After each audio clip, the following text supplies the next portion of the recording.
Shalom Aleichem, friends of the Sephardic congregation of Hellendale. This week Shabbat is a very special Shabbat, Shabbat Ha'Gadol, the great Shabbat. And I had a very special insight this week concerning Pesach that I would like to share with you all. The Midrash states that in the merit of 4 behaviors, 4 things that the Jewish people kept in Egypt, God redeemed them from Egypt. The 4 things were that they kept their language, they kept their names, they kept their clothing, and they were never committed adultery in the land of Egypt. So in the merit of these four things, God redeemed them from Egypt.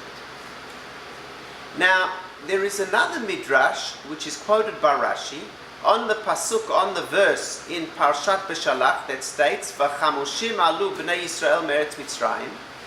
That Rashi quotes an interpretation of this verse from the midrash that only 1/5 chamushim, from the language of chamesh, which is 5, that only 1/5 of the Jews merited to leave Egypt. The other 4/5 perished in the plague of darkness. Now, the interesting thing about the Midrash is that the Midrash does not explain to us why it is, and Rashi doesn't bring down any explanation as to why it is that these 80% of the Jewish people, 80% at that time of the Hebrews, did not merit the exodus of Egypt. Now, based on what we said, what we quoted in the first Midrash, it seems logical to assume the following. It seems logical to assume that the reason that those people did not merit, those 80% of the Hebrews did not merit redemption, was because they never kept those 4 basic things. They were so assimilated into the culture of Egypt that they kept no connection to the heritage of their forefathers, Abraham, Isaac, and Jacob. They were completely assimilated, and as a result of that, they perished in the plague of darkness and did not merit redemption with the rest of the Jewish people.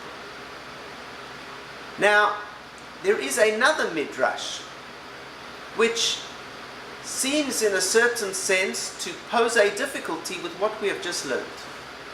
The midrash states that when the Jewish people were crossing the Red Sea, the angels approached God and they said to God, "Why are you saving the Jewish people and killing the Egyptians, drowning the Egyptians?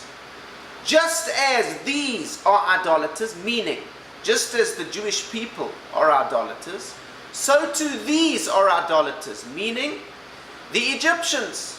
In other words, the angel said to God, they are both idolaters. The Hebrews are idolaters and the Egyptians are idolaters. So why save them? Why save the Jewish people? Why save the Bnei Yisrael, the children of Israel? Why save them? They were also idolaters. Now if you think about it, it's incredibly strange. We're speaking about a nation that was committing the gravest of all sins in Judaism, idol worship, accepting other gods, serving other gods besides the one and only Hashem. And yet we find that Hashem redeemed them in the merit of 4 seemingly insignificant things in comparison to idolatry. I mean, the fact that they kept their clothing, kept their names, kept their language, and didn't keep adultery. I mean, how could you even consider those merits next to the grave sin of adultery? Rabbi Natan, the student of Rabbi Nachman of Breslev, shares the following insight. Rabbi Natan was the proud student of Rabbi Nachman of Breslev and his scribe, and he shares the following insight in his book, Likutei Halachot. And he says an amazing idea. He says the basis of the exodus of the Jewish people from Egypt is that God chose to focus the zoom lens of his camera on the good that the Jewish people were doing. An amazing insight.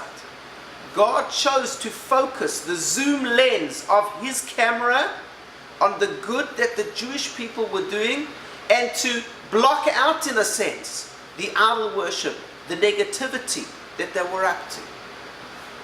And we learn from here something fantastic and something unbelievable. Two very important lessons. First of all, we learn the importance of focusing on the good in others. We all have negativity.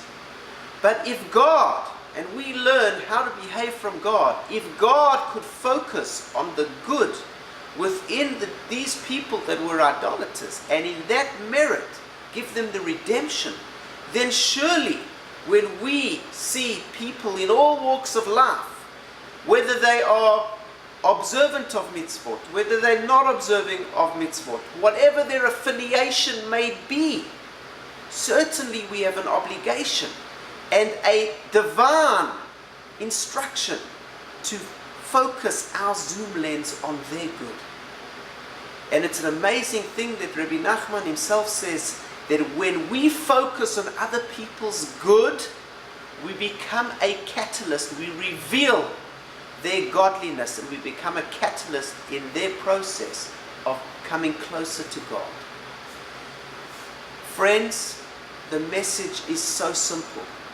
The message is we need to focus on the good, the godliness. The good within others is the godliness within other people. We need to block out the negativity, focus on that goodness.